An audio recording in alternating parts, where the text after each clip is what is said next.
I stood there, frozen, as his words cut through me like a blade. $5,000. Do you even think before spending my money? The room fell silent, all eyes on me, humiliated, crushed. But as the sting of betrayal burned, one thought echoed in my mind. This isn't over. When my husband humiliated me in front of everyone, I felt my world shatter. But what if the very moment designed to break you became the one that sets you free? What happens when the quiet strength you've buried rises to the surface, demanding justice? Stick around to see how I turned the tables and took back my life, one bold move at a time. And while you're here, let me know where you're watching from. I'd love to hear your story too. The glass of champagne in my hand had gone warm. I stared at the sparkling bubbles, barely hearing the chatter of the guests around me. The soft hum of classical music from the string quartet echoed faintly in the opulent ballroom. Everyone looked perfect. Designer dresses, tailored suits, and polished smiles. Everyone except me. $5,000 for a dress? Really, Natalie? Mark's voice boomed across the room, loud enough for heads to turn. Is this what you think is reasonable?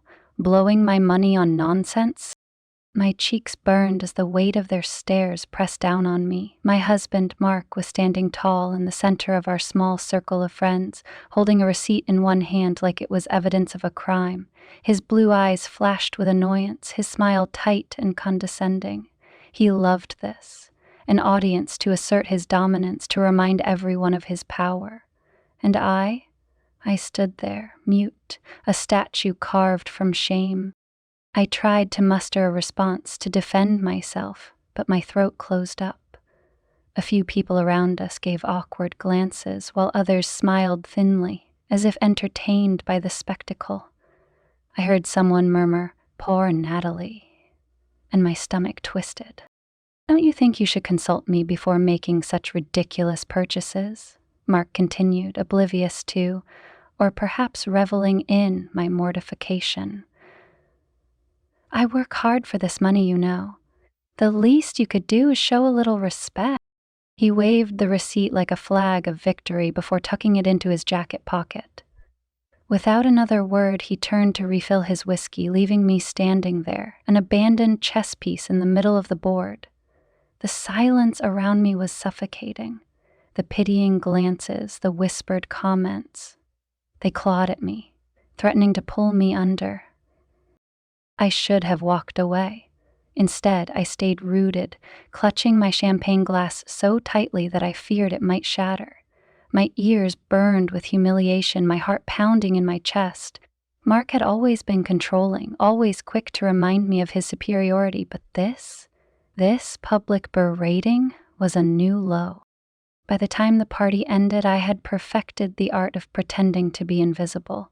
I smiled through clenched teeth, nodded at the appropriate moments, and avoided making eye contact with anyone. When Mark offered me his arm on our way out, I took it, not because I wanted to, but because it was expected. The image of the perfect couple had to be maintained. The ride home was silent. Mark scrolled through his phone, utterly indifferent, while I stared out the window, replaying the scene over and over in my mind. $5,000. That was all it had taken to push him to humiliate me in front of everyone. A single dress. A dress I'd bought for a charity gala he insisted we attend, no less. I had wanted to look my best for him, to make him proud. Instead, I'd been reduced to nothing more than a frivolous expense in his ledger. As we pulled into the driveway of our sprawling suburban home, I felt the weight of the mansion pressing down on me. It was beautiful, sure. Gleaming white pillars, a manicured lawn, and an expansive porch that could rival any five-star hotel. But it wasn't a home, not to me. It was Mark's trophy, a symbol of his success, just like everything else in his life. We stepped inside, and I immediately felt the chill of the place. It was always cold, no matter how high the thermostat was set. The pristine furniture, the spotless floors, the curated art on the walls. It was all for show. There was no warmth here, no soul, just like Mark. "I hope you learned something tonight," he said casually as he tossed his jacket onto the couch. "You can't just go spending money like that without thinking." I wanted to scream, to throw something, to tell him that I had spent years sacrificing my own dreams to support his career, to build this life he now lorded over me. But I didn't. I just stood there, silent, letting the weight of his words sink in. He disappeared upstairs, and I stayed behind, sinking into the couch with a heavy sigh. My mind raced, replaying the scene at the party, the looks on everyone's faces. A part of me wanted to cry, to curl up into a ball and let the tears wash away the shame. But another part of me, the part I hadn't felt in years, was angry. I stared at the flickering flames in the fireplace, the anger simmering beneath my skin. This wasn't the first time Mark had humiliated me, but it would be the last. I didn't know how or when, but I made a silent promise to myself. He wouldn't get away with this. Not again. The next morning, as Mark left for the office, I wandered into his study. It was a room I rarely entered, a shrine to his achievements. Framed degrees from Ivy League schools adorned the walls alongside photographs of him shaking hands with important people. His desk was immaculate, every pen and paper in its place. But as I sat down in his chair, a small sense of satisfaction washed over me. For once, I was the one in control. I opened his laptop and hesitated. I wasn't sure what I was looking for, but something inside me urged me to dig deeper. And then, like fate, it appeared. An email chain flagged in his inbox. My heart pounded as I clicked on it, my eyes scanning the words: dinner reservations, jewelry receipts, messages signed with an all-too-familiar love, M. I stared at the screen, the anger that had simmered the night before now boiling over. Mark wasn't just a controlling husband. He was a hypocrite, a liar, a cheat. All those late nights at the office, the unexplained trips, the subtle scent of perfume on his clothes, it all made sense now. For a moment, I felt the sting of betrayal, but it was quickly replaced by something else. A sense of clarity. This wasn't just about the $5,000 dress anymore. This was about years of manipulation, of being made to feel small and insignificant. Mark thought he held all the power in this marriage, but he was wrong. I closed the laptop, my mind already racing with possibilities. The humiliation he'd inflicted on me at that party was nothing compared to what I was about to unleash. He wanted a perfect wife, a perfect life. Well, he was about to learn just how imperfect I could be. The following days passed in a haze of careful planning. Mark remained oblivious, his routine unshaken. Early mornings at the gym, back-to-back meetings at his office, and occasional late-night drinks with clients. He moved through our home with the same air of entitlement he always carried, completely unaware of the storm brewing under his own roof. While he was away, I immersed myself in his digital world. His laptop and phone were treasure troves of information. Bank statements revealed extravagant purchases I'd never known about, weekend getaways, expensive gifts, and lavish dinners that I certainly hadn't attended. The receipts for jewelry alone were enough to make my blood boil. And then there were the messages. She was younger, prettier, and apparently more deserving of Mark's attention. I didn't cry, I didn't scream. Instead, I documented everything. I screenshotted emails, saved receipts, and even recorded phone calls when Mark left his phone unlocked. Every time I uncovered something new, it felt like a weight lifting from my chest. For years, I'd allowed myself to believe I was the problem, that I was failing as a wife. But now I had proof that the rot in our marriage was entirely his doing. One evening, as I sat at the kitchen counter poring over the evidence, I got a message from Daniel. It had been years since we'd spoken, but reconnecting with him had felt oddly natural. Daniel and I had grown up together, and there was a time when I thought we might end up together, but life had other plans. He'd moved away to start his own business, and I'd married Mark, the golden boy with the perfect smile and the promise of a glamorous life. Daniel's message was simple. Hope you're doing okay. Let me know if you need anything. I hesitated before replying. Part of me worried it was wrong to reach out to another man, even after all I'd discovered about Mark. But then I reminded myself of the years I'd spent suffering in silence. Mark had forfeited any claim to my loyalty the moment he chose someone else. I typed back, would love to catch up. Coffee tomorrow? The next morning, I met Daniel at a quiet cafe on the other side of town. He looked the same, though there was a maturity about him now, a steadiness that hadn't been there in our youth. His smile was warm and genuine, and for the first time in weeks, I felt like I could breathe. Natalie, he said, standing as I approached. It's good to see you. You too, I replied, settling into the seat across from him. For a moment, we just looked at each other, the weight of unspoken words hanging in the air. We started with small talk, how his business was doing, what I'd been up to, but Daniel was perceptive, always had been. It didn't take long for him to ask the question I'd been dreading. You don't look happy, he said gently. Is everything okay?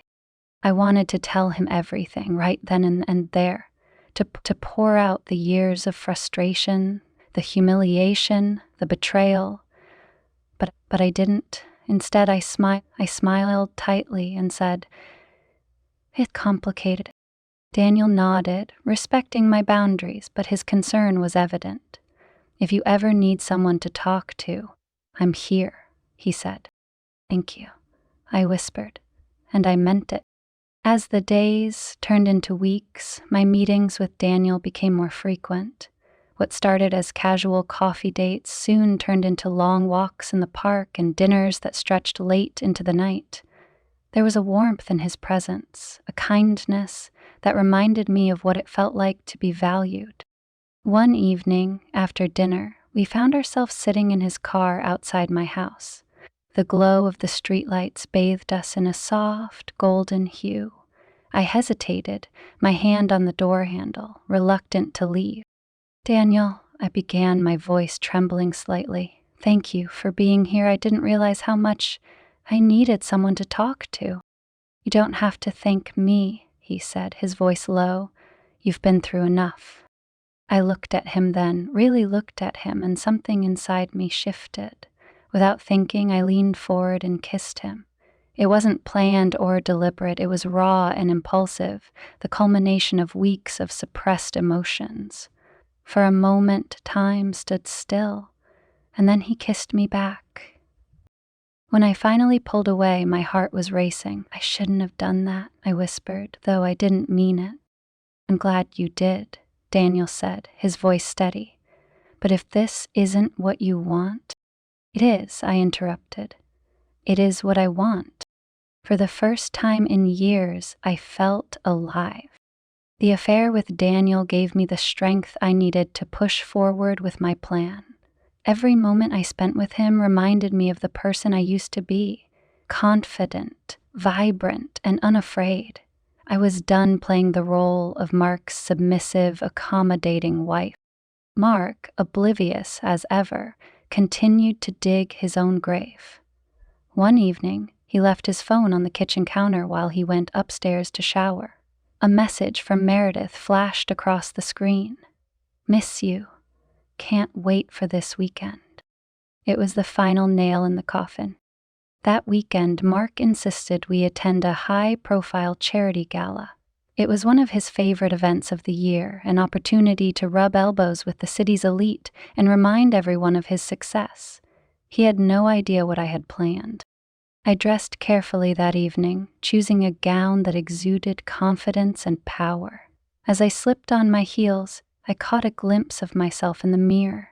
For the first time in years, I liked what I saw. At the gala, Mark was in his element, laughing and schmoozing as if he didn't have a care in the world. I stayed by his side, playing the dutiful wife, all the while keeping my phone in hand. As the evening wore on, I excused myself to the restroom. In a secluded corner, I opened the group chat Mark had created for the gala's VIPs. With a few taps of my finger, I uploaded the photos and emails I'd saved over the past month. The caption was simple: "For anyone wondering where the donation money really goes." I returned to the ballroom just in time to see Mark's face pale as his phone buzzed incessantly. Around us, whispers spread like wildfire, and people began throwing pointed glances in his direction. He looked up at me, his expression a mixture of confusion and panic. I smiled sweetly and raised my glass. "To new beginnings," I said, my voice low enough for only him to hear. The car ride home from the gala was tense, silent except for the rhythmic sound of the wheels against the pavement. Mark's face was a mask of controlled fury, his knuckles white as they gripped the steering wheel. I stared out the window, my hands folded neatly in my lap, my calm exterior hiding the storm of emotions beneath. When we pulled into the driveway, Mark barely waited for the car to come to a stop before he turned to me. "What the hell was that?" he demanded, his voice sharp. I met his glare head on. "What was what?" "Don't play dumb, Natalie," he spat. "You know exactly what I'm talking about. The messages, the emails. Do you have any idea what you've done?" I stepped out of the car, taking my time as I retrieved my clutch. "Oh, I know exactly what I've done," I said, my voice steady. "I've given you a taste of your own medicine." Mark followed me into the house, slamming the door behind him. "You humiliated me in front of everyone," he hissed. "Do you know what this could do to my reputation?" I laughed, a cold, hollow sound that echoed through the foyer. "Your reputation? You're worried about your reputation?" I turned to face him, the anger I'd kept bottled up for years finally spilling over. "What about me, Mark? What about the years of humiliation you've put me through? Or does that not matter because I'm just your wife, the woman you parade around when it suits you and dismiss the rest of the time?" He opened his mouth to respond, but I cut him off. "No, you don't get to play the victim here, not after everything you've done." Mark's face twisted with anger, but there was a flicker of something else. Fear. He knew he had no defense. "You don't understand," he said, his tone softening. "It's not what it looks like." "Don't insult my intelligence," I snapped. "I've seen the receipts, the emails, the texts. You've been lying to me for years, Mark. And for what? So you could feel powerful? So you could have your perfect little life without any consequences?" He took a step toward me, his hand outstretched. "Natalie, I made a mistake. We can fix this." I shook my head, stepping back. "No, Mark, you made choices, repeatedly, and now you're going to face the consequences." That night I slept in the guest room. Mark didn't come to apologize. He didn't try to make amends. Instead, he retreated into his study where the light burned late into the night. I didn't care. For the first time in years, I felt like I had control over my own life. The next morning, I contacted a divorce lawyer. I didn't tell Mark, not yet. I wanted to be fully prepared before I made my next move. Over the following weeks, I worked quietly behind the scenes, gathering everything I needed to ensure a clean break. The evidence of his infidelity was enough to secure a favorable settlement, but I wanted more than just financial security. I wanted closure. Daniel was my rock during this time. He didn't push for details or try to insert himself into the situation. He simply listened, offering me a safe space to process everything. Our relationship had grown deeper in the weeks since that first kiss, and while I was careful not to rush into anything, I couldn't deny the comfort and strength I found in his presence. One evening, as we sat on the balcony of his apartment, watching the city lights twinkle in the distance, I turned to him. "Do you think I'm doing the right thing?" I asked, my voice barely above a whisper. Daniel reached for my hand, his touch grounding me. "Only you can answer that," he said. "But from where I'm standing, it looks like you're finally putting yourself first, and that's never the wrong choice." The day I served Mark with divorce papers was both terrifying and liberating. I waited until he was home from work, knowing he wouldn't take it well. As expected, his reaction was explosive. "This is ridiculous," he fumed, pacing the living room. "You can't be serious." "I'm completely serious," I said, keeping my voice calm.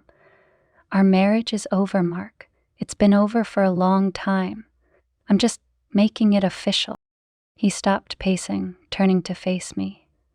"You can't just walk away from this, from me. Do you have any idea what people will think?" "I don't care what people think," I said firmly. "I care about what I think, and I think I deserve better than this." Mark's jaw tightened, his eyes narrowing. "You'll regret this," he said, his voice low. "You think you're strong enough to do this on your own, but you're not." I met his gaze, unflinching. "Watch me." In the weeks that followed, I finalized the divorce proceedings, dividing our assets and securing my financial independence. Mark tried to fight me, of course, but the evidence of his infidelity left him little room to negotiate. By the time the dust settled, I walked away with enough to start over. I moved into a modest apartment in the heart of the city, trading the cold grandeur of our suburban mansion for a space that felt warm and inviting. It wasn't much, but it was mine. Daniel helped me furnish the place, and while we kept our relationship private, there was an undeniable sense of hope in the air. I wasn't naive. I knew I had a lot of healing to do before I could fully move on. But for the first time in years, I felt like I was heading in the right direction. The last time I saw Mark was at a mutual friend's party. He was his usual self, charming, polished, and utterly fake. He approached me with a forced smile, his voice dripping with condescension.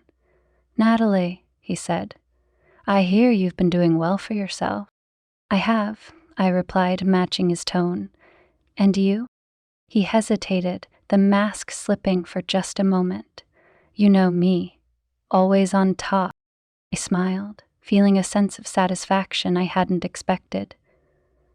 "Good for you," I said, turning to walk away. As I left the party, Daniel waiting for me at the curb, I realized something important. I didn't need Mark's validation. I didn't need his approval or his power games. I had my freedom, my strength, and a future that was finally mine to shape. And that was worth far more than $5,000.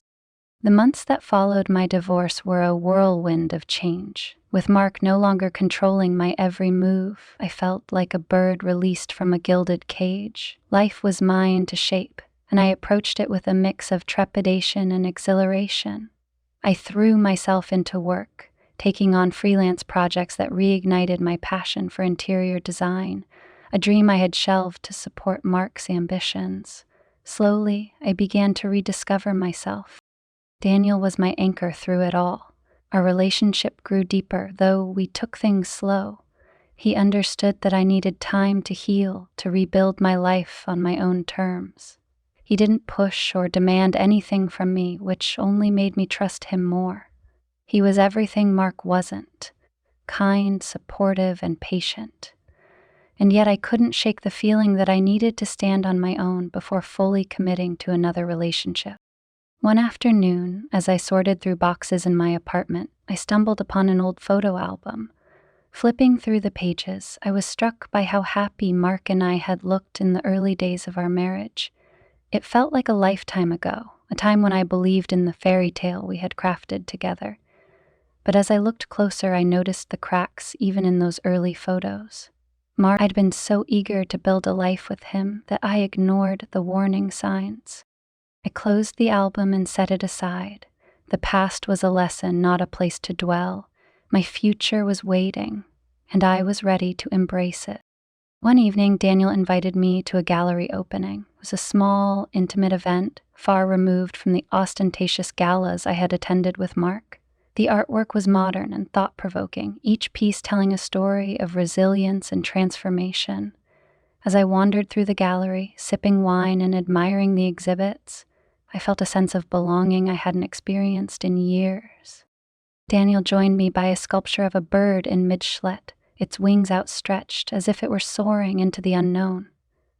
"It reminds me of you," he said softly. I turned to him, my brow furrowing. "Me?" He nodded. "You've been through so much, but here you are, stronger than ever." His words struck a chord, and for the first time I felt the full weight of my journey. I had survived betrayal, humiliation, and loss, and yet I was still standing, I was still fighting, and I was free. As my life continued to blossom, Marks began to unravel. News of his affair had spread through our social circles, tarnishing the perfect image he had worked so hard to maintain. His business took a hit as clients began to distance themselves, unwilling to associate with a man whose personal scandals threatened to overshadow his professional achievements. I didn't take pleasure in his downfall, but I couldn't deny the satisfaction of seeing him face the consequences of his actions. For years, he had controlled and manipulated me, treating me like a pawn in his game. Now, the board had turned, and he was the one struggling to stay afloat. One day, Mark called me. It was the first time we'd spoken since the divorce, and hearing his voice stirred a mix of emotions I wasn't prepared for. "Natalie," he began, his tone uncharacteristically subdued, "I need to talk to you." "What is it, Mark?" I asked, keeping my voice neutral. I wanted to say I'm sorry," he said, "for everything. For the way I treated you, for the things I did. I know I don't deserve your forgiveness, but I needed to tell you that." His apology caught me off guard. For a moment, I didn't know what to say. But then I realized that this wasn't about him. It was about me. Forgiving him didn't mean excusing his behavior. It meant freeing myself from the burden of anger and resentment. "I appreciate that, Mark," I said finally. "But it doesn't change anything. I've moved on, and I hope you can too." There was a long pause on the other end of the line. "Take care of yourself, Natalie," he said before hanging up. As I set the phone down, I felt a sense of closure I hadn't expected. Mark's chapter in my life was over, and I was ready to start a new one. With Mark out of the picture, my relationship with Daniel deepened. We spent weekends exploring the city, trying new restaurants and attending events. He encouraged me to take risks, to step outside my comfort zone, and for the first time in years, I felt alive. One evening, as we sat on the rooftop of his building, watching the sun dip below the horizon, he turned to me. "Natalie," he said, his voice steady, "I know you've been through a lot, and I don't want to rush you, but I need you to know how much you mean to me." My heart swelled at his words. "You mean a lot to me too, Daniel," I said, "but I want to make sure I'm whole on my own before I commit to someone else. Does that make sense?" He smiled, taking my hand in his. "It makes perfect sense. And I'll be here, however long it takes." In that moment, I knew I'd found something rare and beautiful, a relationship built on mutual respect and understanding. And while I wasn't ready to dive in head first, I felt hopeful about what the future might hold. Months turned into a year, and my life continued to flourish. I launched my own interior design business, using the settlement from the divorce to fund my dream. The work was challenging but rewarding, and with each new project, I felt a renewed sense of purpose. Daniel remained a steady presence in my life, though we maintained our separate spaces. It was a delicate balance, one that allowed me to grow as an individual while still nurturing our connection. On the anniversary of my divorce, I threw a small party at my apartment to celebrate my new life. Surrounded by friends and loved ones, I raised a glass and a toast. "Here's to new beginnings," I said, my voice filled with gratitude, "and to never settling for less than we deserve." As the room erupted in cheers, I caught Daniel's eye across the room. He smiled, raising his glass in silent agreement. In that moment, I knew I was exactly where I was meant to be. The journey wasn't easy, and there were still days when I struggled with self-doubt and lingering pain.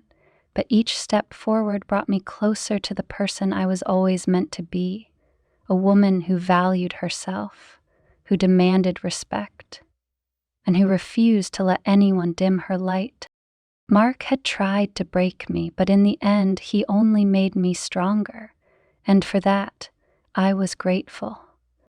The following week, I stood in my new studio, marveling at what I had built. Sunlight streamed through the large windows, bathing the room in a warm glow.